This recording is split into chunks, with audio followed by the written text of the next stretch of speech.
Enfin, One UI 7 est désormais disponible pour les téléphones Samsung autres que les S25.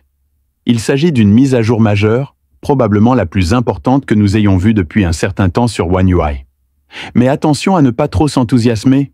Si vous espériez retrouver toutes les fonctionnalités impressionnantes du S25 Ultra, ce ne sera pas le cas. Une fois de plus, Samsung adopte la stratégie du « regardez mais ne touchez pas » pour certaines fonctions. Et cela pour 3 raisons principales. La carte SIM de votre téléphone, le processeur de traitement d'image de votre appareil, et tout simplement parce que Samsung l'a décidé ainsi.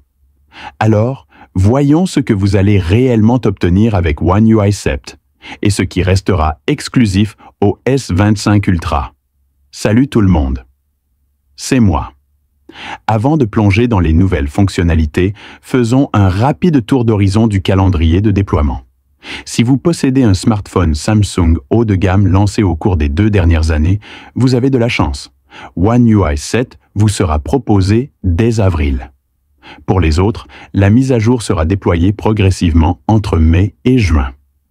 Passons maintenant aux nouveautés intéressantes, notamment du côté de l'appareil photo.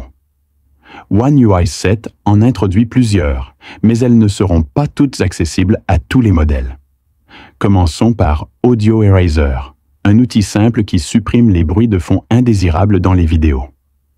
Malheureusement, cette fonctionnalité est réservée au modèle phare de l'année dernière. Ensuite, Auto Trim, un éditeur vidéo intelligent qui coupe automatiquement les parties ennuyeuses pour ne garder que les meilleurs moments. Encore une fois, uniquement pour les modèles haut de gamme récents. Il y a aussi Best Face, une fonction qui sélectionne la meilleure expression faciale dans les photos de groupe pour éviter que quelqu'un ne cligne des yeux sur chaque cliché. Cette fonction sera aussi disponible pour la série S23. Parlons maintenant de ma fonctionnalité préférée, l'édition générative d'images par IA. C'est bluffant. Vous pouvez déplacer des éléments, compléter des décors manquants ou même modifier totalement la scène directement depuis la galerie. Le S25 Ultra excelle clairement avec cette fonction. Mais surprise, la série S22 y aura aussi accès. La question reste de savoir si elle fonctionnera aussi bien sur du matériel plus ancien. Tout dépendra de la puissance de la puce IA intégrée à votre téléphone. Quant à la vidéo en direct, désolé, elle est exclusive à la série S24. Mais ce n'est pas dramatique. Cette fonction cible surtout les professionnels de la vidéo qui recherchent un contrôle total en post-production.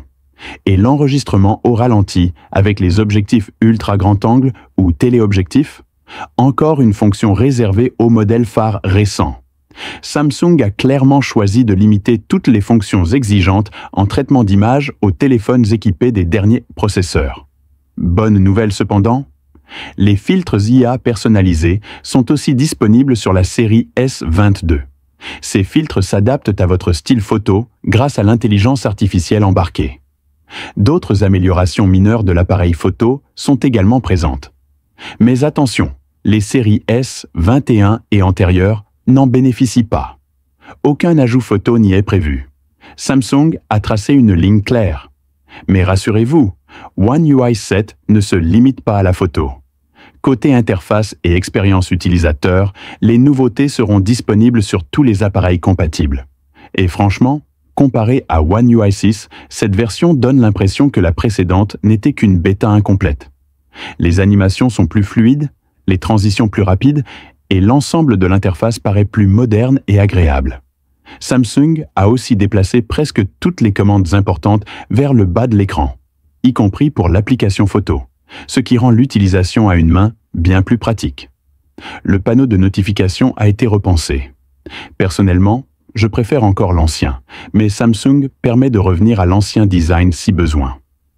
Il en va de même pour le tiroir d'application. Le défilement vertical devient la norme, mais le mode horizontal reste disponible.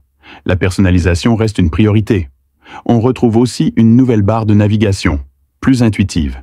Elle vous paraîtra indispensable une fois testée.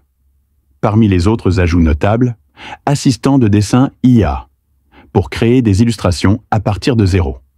Nouvelles options pour l'enregistrement des appels. Amélioration de la transcription vocale. Paramètres de protection de batterie optimisés. Réglage système plus poussé pour une expérience plus fraîche. Pour les utilisateurs de téléphones et tablettes pliables, Samsung a enfin inclus une option pour masquer automatiquement la barre des tâches lorsque vous ouvrez une application. Cela permet de profiter de tout l'écran, sans distraction. Une amélioration bienvenue. Et le plus étonnant dans tout ça? La version bêta de One UI 8 arrive dans moins de 2 mois. Oui, vous avez bien entendu. Au programme, au moins 10 améliorations majeures. Merci d'avoir suivi cette présentation avec Android+. On se retrouve très vite dans une prochaine vidéo pour encore plus de nouveautés.